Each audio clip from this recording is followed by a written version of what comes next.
বিশালগড় থানাধীন পূর্ব গোকুলনগর ভুইয়ার মাথা এলাকায় এক পরিত্যক্ত বাড়ি থেকে ২৭ বছরের যুবকের বাদল চন্দ্র সরকারের পচা গলা মৃতদেহ উদ্ধারের ঘটনায় চাঞ্চল্য ছড়িয়ে পড়ে। মৃত যুবকের পিতা ছিলেন মৃত ধীরেন্দ্র চন্দ্র সরকার। এলাকাবাসীর দাবি, বাদল দীর্ঘদিন ধরে মানসিকভাবে অসুস্থ ছিলেন।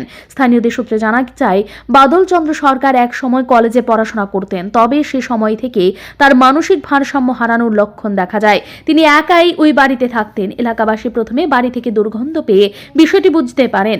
প্রাথমিকভাবে কেউ ভেবেছিল কোনো পশু মারা গিয়েছে। পরে খোঁজাখুঁজি করতে গিয়ে বাদলের মৃতদেহ দেখতে পান তারা। ঘটনার খবর পেয়ে দ্রুত ঘটনাস্থলে পৌঁছায় বিশালগড় থানার পুলিশ এবং ডিসিএম। হাসপাতালে চিকিৎসকদের উপস্থিতিতে সেখানেই মৃতদেহের প্রাথমিক পর্যবেক্ষণ এবং ময়নাতদন্ত করা হয়। আজকে সকাল 10টার সময় আমরা একটা ইনফরমেশন পাই যে রাস্তার মাথা গোকুলনগরে একটা ডেড বডি, রাস্তার লোকে একটি পরিত্যক্ত ঘরের মধ্যে একটা ডেড বডি পাওয়া গেছে। আমরা স্পটে আসি, আশেপাশের লোকজনকে জিজ্ঞাসাবাদ করি।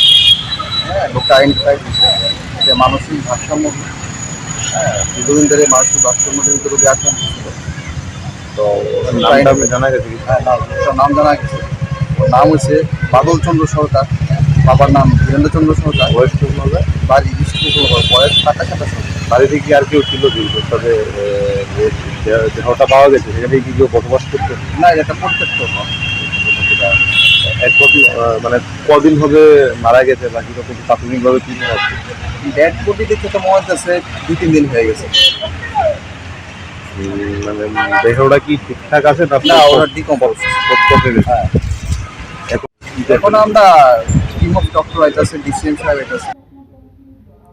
এক স্থানীয় মহিলা জানান, বাদল চন্দ্র সরকার কলেজে পড়াশোনার সময় থেকেই মানসিক ভারসাম্য হারাতে শুরু করে।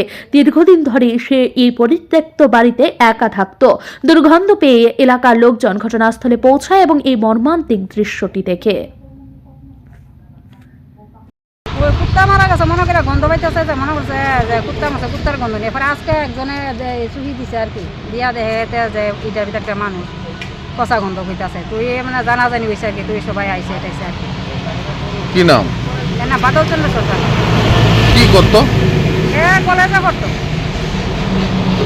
কলেজে করতো করে কলেজ লাইফে তার ব্রেন ডিবেট হয়ে গেছে, মানসিক খারাপ হয়ে আছে কলেজে থাকতো।